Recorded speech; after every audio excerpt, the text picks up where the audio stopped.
आप सभी को आरती का प्यार भरा नमस्कार। फरवरी का महीना अपने आप में थोड़ा खास हो जाता है क्योंकि ये वो महीना है जब देश का बजट सामने आता है जिसका इंतजार हर किसी को रहता है, चाहे वो किसी भी वर्ग का हो, चाहे वो महिला हो या पुरुष हो, सभी को रहता है।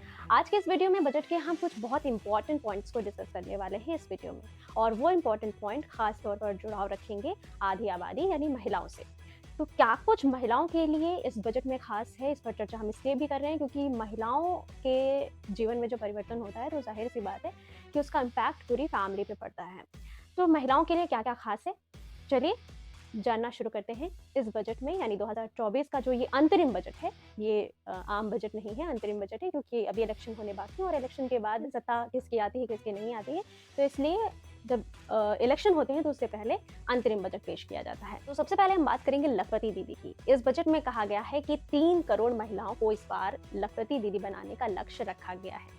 पहले 1 करोड़ महिलाएं विगत वर्षों में बनाई जा चुकी हैं, और इसका मतलब क्या होता है और कैसे इसका बेनिफिट लिया जाता है, लखपति दीदी स्कीम है क्या, पहले तो ये बात कर ले रहे हैं। तो लखपति दीदी स्कीम दरअसल उन महिलाओं को ध्यान में रखकर बनाई गई है जो स्वयं सहायता समूहों से जुड़कर अपना रोजगार या स्वरोजगार कर रही हैं, आर्थिक तौर पर खुद से मजबूत होने का प्रयास कर रही है। तो इसमें अब सरकार सहयोग करती है। सरकार सहयोग इस प्रकार से करती है कि 1 लाख से लेकर 5 लाख तक का लोन स्वयं सहायता समूह से जुड़ी इन महिलाओं को प्रदान किया जाता है। और अच्छी बात यह है कि इसमें कोई भी ब्याज नहीं रहता, यानी कि ब्याज मुक्त ये लोन महिलाओं को दिया जाता है, जिससे वो अपने जीवन स्तर को, खुद को आर्थिक रूप से मजबूत बना रही हैं। तो इस बार 3 करोड़ महिलाओं को लखपति दीदी बनाने की योजना है। दूसरी बात, पीएम आवासीय योजना ग्रामीण, इसके तहत इस बार 2 करोड़ आवास देने की योजना सरकार की है। और जैसा कि आपको पता है कि ये जो आवास दिए जाते हैं ये घर की महिला मुखिया के नाम पर दिए जाते हैं। तो एक चीज़ ये ज़रूर अच्छी हुई है कि अब तमाम चीज़ों में मुखिया के तौर पर महिला को कंसिडर किया जाता है, जिससे एक जो समस्या आमतौर पर महिलाओं के साथ रहती थी, घर से निकलो, तो अब वो चीज़ें नहीं रह गई क्योंकि अब घर का जो मालिकाना हक है ये महिलाओं के नाम पर ही है। तो अब इस साल बजट में 2 करोड़ और घर दिए जाएंगे। तीसरी बात जिसके बारे में 22 जनवरी को अनाउंसमेंट किया था पीएम मोदी ने, सोलर रूफटॉप स्कीम के बारे में, सूर्योदय योजना के बारे में। तो दरअसल इस स्कीम के तहत छतों पर सोलर पैनल लगाए जाएंगे और इसके तहत 300 यूनिट तक फ्री बिजली मिलेगी। तो इसके अंदर भी 1 करोड़ घरों में सोलर रूफटॉप लगवाए जाएंगे, जिससे प्राकृतिक तौर से बिजली का उत्पादन होगा। तो मतलब अब बिजली के खर्च के लिए जो बजट महिलाएं अपने घर के लिए बनाती थी कि इतना बिजली का बिल देना होगा, अब उससे उनको निजात मिल जाएगी और उसी पैसे को वो किसी और काम में इस्तेमाल कर सकती हैं। और बात अगर मिडिल क्लास फैमिली की करें तो अपने घर का सपना एक बड़ी चीज़ होती है, और इस बार के बजट में housing for all middle class families के लिए ये रखा गया है।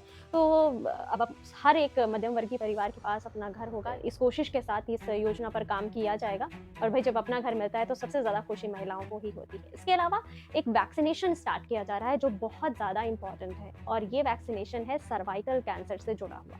तो 9 साल से 14 साल की बालिकाओं को ये वैक्सीनेशन दिया जाएगा। ये वैक्सीनेशन उनके लिए है, और इसके ज़रिए सर्वाइकल कैंसर जो आमतौर पर एक गंभीर समस्या है महिलाओं के लिए, और अगर भारत में बात करें तो 18.3% की दर से तीसरा सबसे कॉमन कैंसर है ये सर्वाइकल कैंसर। सर्विक्स में होने वाला कैंसर है जो कि गर्भाशय के निचले हिस्से में होता है।